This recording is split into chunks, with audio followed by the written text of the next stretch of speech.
មភាំងអន្តៈស្នេហ៍ព្រាន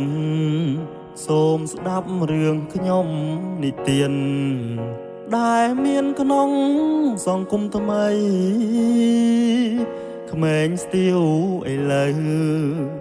មិនសូវគិតប្រពៃណីតែងជ្រុលហួងដំឡៃនៅក្នុងថ្ងៃបន់សងសា14 កុម្ភៈ Valentine's Day ទិវានៃជាតិសាសគេដែលប្រែមកមានន័យថាថ្ងៃក្តីស្រឡាញ់ពោពេញពីដួងចិន្តាចំពោះអ្នកមានគុណព្យានិងមនុស្សគ្រប់គ្នាក្នុងលោកតែបែជាប្រែទៅផ្ទុយស្រឡាំងពួកព្រានបានឆក់ឱកាសធ្វើផ្ដាំងខុងពីអត្តន័យតងផ្កាមួយបាច់ព្រានយកមកពាក់ចិត្តស្រី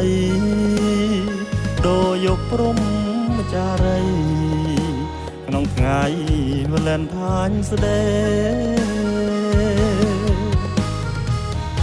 14 កុម្ភៈ គួបញ៉ាំងប្អូនស្រីកុំជ្រើមជ្រួលតាមសម័យទុកដំឡៃជូនគ្រួសារប៉ាម៉ាំងដែលខំចិញ្ចឹមថ្នមថែរក្សា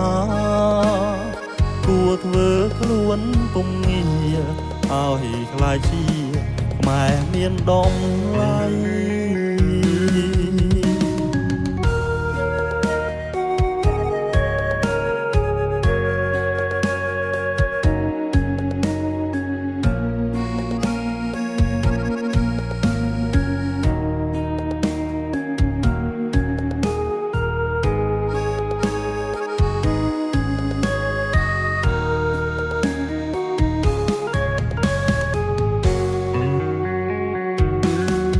តែ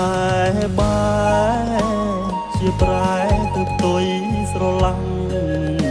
ពួកព្រានបានឆក់ឱកាស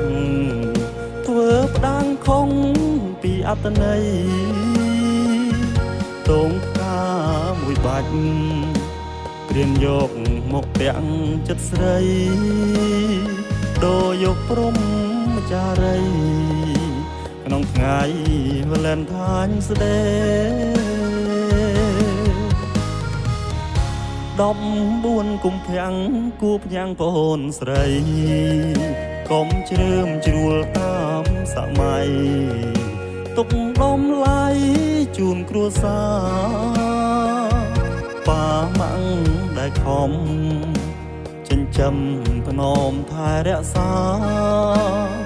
គួរធ្វើខ្លួនពុំងារឲ្យខ្លាចជាខ្មែរមានដំឡៃ